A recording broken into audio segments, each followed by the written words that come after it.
Assalamualaikum warahmatullahi wabarakatuh.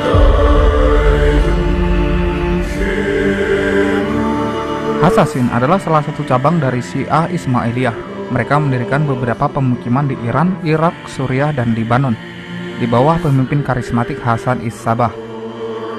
Mereka mengirim orang yang berdedikasi untuk membunuh pemimpin penting Sunni yang dianggap mereka sebagai kaum kafir perebut tahta.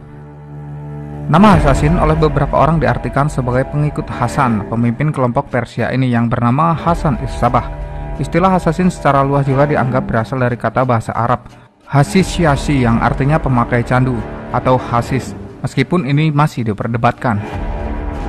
Lahirnya kelompok Hasasin pada tahun 1090 menandai perang dingin antara kelompok Sunni dan Syiah, di mana kelompok ini tidak begitu terbuka, lebih banyak menggunakan gerakan bawah tanah, termasuk membangun gerakan rahasia bawah tanah yang berkelanjutan terhadap kekhalifahan Abbasiyah.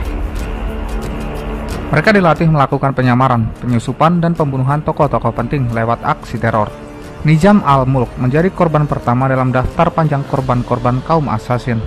Nizam adalah wazir terpenting dari dinasti Saljuk, sekaligus tokoh utama kebangkitan kaum Sunni. Ia dibunuh pada 1092. Seorang pemuda Dailam menyusup ke rombongan, kemudian mengeluarkan belati yang ditekamkan tepat di jantung sang wazir. Metode seperti itu digunakan berulang kali dalam berbagai kasus pembunuhan. Kaum Hasasin menjalankan misi dengan cara menyamar dan menyusup ke lingkaran terdekat sasaran. Ketika tiba saatnya, mereka melakukan serangan tak terduga. Hasasin adalah kelompok teroris yang terorganisasi, terlatih, dan memiliki kemampuan membunuh dengan cepat. Mereka bisa jadi menyamar menjadi pengemis, sufi, atau rakyat biasa. Kendati persiapan dijalankan dengan tingkat kerahasiaan tinggi, eksekusi biasanya dilakukan di tempat terbuka, bahkan di depan kerumunan besar. Masjid biasa dipilih sebagai lokasi pembunuhan. Tujuannya tak lain untuk menciptakan teror di tengah masyarakat. Para pemimpin Sunni dan kaum salib menjadi ketakutan dengan serangan mendadak yang tak terduga di tengah kerumunan pasar. Sampai-sampai beberapa pejabat memakai baju pengaman dari besi yang dipasangkan di balik baju, kata Imam Asy'uti dalam Tarikh Khulafa.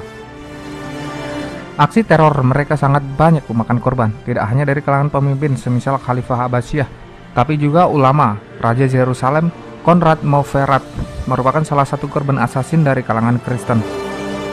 Kendati menimbulkan ketakutan parah, sebagian kalangan justru memanfaatkan kaum Hasasin untuk mewujudkan tujuan mereka. Hasasin pun selanjutnya dikenal pula sebagai pembunuh bayaran.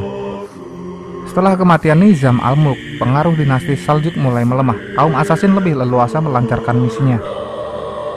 Pada abad berikutnya, aksi teror juga pernah muncul ketika dinasti Ottoman berkuasa. Sejumlah kelompok nasionalis melakukan aksi teror untuk melepaskan diri dari wilayah kekhalifahan tersebut. Aksi-aksi teror ini dipicu oleh motif politik, salah satunya Federasi Revolusi Armenia, sebuah kelompok pergerakan revolusioner yang didirikan di Tiflis pada 1890 oleh Christopher Mikhaelian.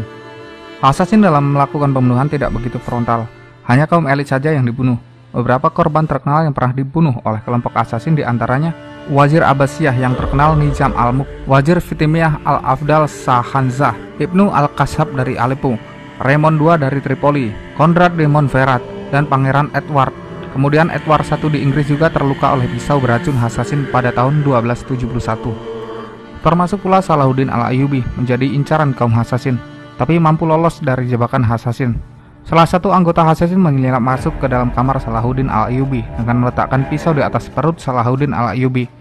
Ini merupakan simbol ancaman dari kelompok Hasasin.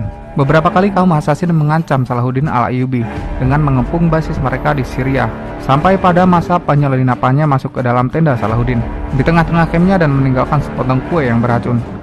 Di akhir kisah tersebut, paman Salahuddin mematuhi ancaman tersebut dan mengurunkan niatnya untuk menyerang kaum Hasasin. Namun kelompok Hasasin tidak bertahan begitu lama, karena pada tahun 1256, kerajaan Mongolia telah menghancurkan benteng Alamut sebagai basis pertahanan kaum Hasasin.